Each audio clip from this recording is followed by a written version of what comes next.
Oh my goodness, we are back. We are truly back in the swing of things, talking about trade rumors and players that teams should target, because in today's video, our primer to what will be a very interesting game between the Canadiens and the Ottawa Senators later today, we have ourselves an idea that made itself known on the internet that I want to talk about here today, because obviously, as a Habs fan myself, I love getting involved in the discussion, and I urge you to comment down in the comments what you think about all the stuff we talk about as well. So, today we're talking about this article that was published on TVA Sports the other day on February 19th. So this actually is a few days old. Forgive me for covering this a little bit late.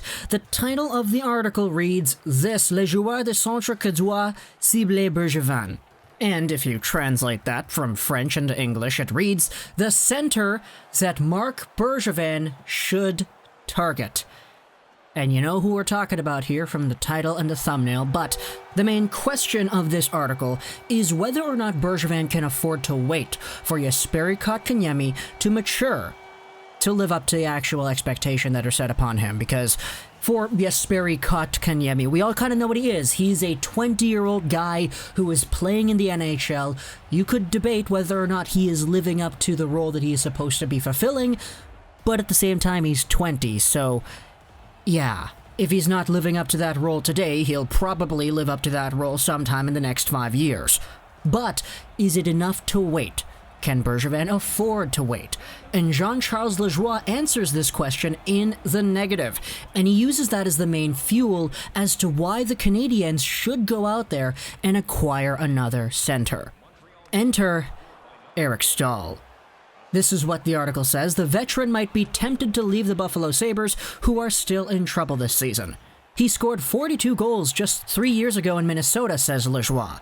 He's wasting the last years of his career with a team that is not going anywhere except into the wall. Olympic champion in 2010, Stanley Cup champion in 2006. He has always excelled against the Canadiens, like his former teammate Eric Cole, and most recently, Josh Anderson. The article then notes how Eric Staal is just under a point-per-game player against Montreal, which I don't really know why that's relevant, to be honest. I think it's trying to establish the idea that Eric Staal playing in Montreal or playing with the Canadiens is actually pretty alright. But you know what? That's besides the point. The point is, our rumor today is Eric Staal to the Habs, because the Habs are in a spot where they cannot rely on Jesperi Kotkaniemi to be the number 2 center they need him to be. They can't rely on Philippe Danault to consistently be that guy. For Nick Suzuki, I mean, he's doing pretty alright. He scored his first goal in a long time the other game, but this center core is in need of an addition, which is why Eric Staal is being suggested here. Eric Staal, we all kind of know what's going on here. He made headlines the other month when he was traded from Minnesota to Buffalo in a really weird kind of fashion, because if you remember how the details of that trade went down, Eric Staal has a no-trade clause. It's limited, it's modified, yes, but he put teams on his no-trade clause that he really didn't want to go to because his ultimate goal was staying in Minnesota. Buffalo was not one of the teams that he put on his no-trade clause because he felt that the Sabres would not be in a position to trade for him. The perspective is, okay, the Sabres are a bad team, they're rebuilding, they're in a position where they were one of the worst teams last year. There's no way the Sabres are going to be a team that's wanting to go after me, right? Because I'm a good player, I'm old, I'm towards the end of my career. This team is young, so I'm not going to put the Sabres on my no-trade clause, and I'll use that spot for a contender team that might want to trade for me instead, which is why we made that video talking about how there were actually like 5 rejected Eric Staal trades because he didn't want to leave, he wanted to stay in Minnesota with his family. But they were like, okay, here, Buffalo, you guys are not on Staal's no-trade list. We're going to send him over to you guys. You guys want him, right? You guys want to be a competitive team and you want to have a good veteran presence. Here you go, Eric Staal. And it was really surprising. Staal himself was quite shocked that he actually got traded, and to Buffalo nonetheless. And now this season with the Buffalo Sabres team that is struggling the way they are, Eric Staal has 6 points in 14 games played. A big drop-off from his 47 points in 66 games last season with the Minnesota Wild. Obviously, the team definitely makes a difference with the Buffalo Sabres squad. Jack Eichel, Taylor Hall, these guys are putting up points, but they're not really scoring any goals. Olofsson's scoring goals, but those are all coming on the power play pretty much. And if you take a look at the NHL standings and see where the Buffalo Sabres are, yeah, it's not great. They're last in the East with 12 points in 15 games played. Last night's loss against the Islanders certainly didn't help that out.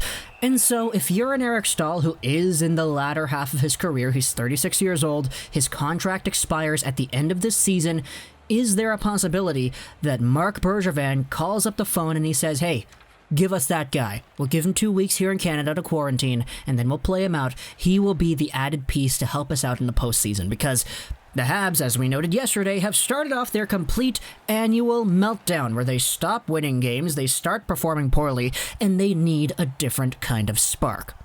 The Habs, which were one of the top teams in the NHL to start off the year when they were playing Vancouver over and over and over again, have dropped down to 4th in the North, with the Calgary Flames winning games coming right up from behind and maybe trying to close that gap a little bit. You still have Vancouver there, who are behind by 1 more point, but they have a lot of extra games played, so there's the discrepancy for sure. But the Montreal Canadiens are no longer the team that were dominating worlds like they were back at the start of the season. And if this continues, is there a possibility that Bergevin goes over to Danault and he says, yeah, you're not getting it done, bud. Kotkaniemi looks okay, but Kotkaniemi's not playing. You're expecting Jake Evans to take over that role now? That's not what Jake Evans is supposed to do. This Canadiens team could arguably be in a spot where they could use another center. And for Marc Bergevin, we know how desperate he was to build a team that would be contending today, which is why they went with all the assets they did. Tyler Toffoli, Josh Anderson, Jake Allen, Edmondson to add that depth on the defensive pairs, and Romanov to come over here to add that stability on the bottom pair, which I guess he probably should be given extra minutes, but, you know, Claude Julien, you know how it is. So with the lack of ice time given to young guys, who honestly have a lot more to give at the NHL level, would it be fair to consider the opposite? Say, okay, we'll go for an older guy, a veteran guy, a guy who's expiring at the end of this year, so if he does not work out, we're only hanging on to him for a little bit. We can maybe send a third or a second or whatever to get this guy from Buffalo. We'll use him for a little bit, and then boom, we're done. He helps us out, we win a cup, or we go far in the playoffs or whatever, and we decide what to do from there. Is Eric Staal that guy?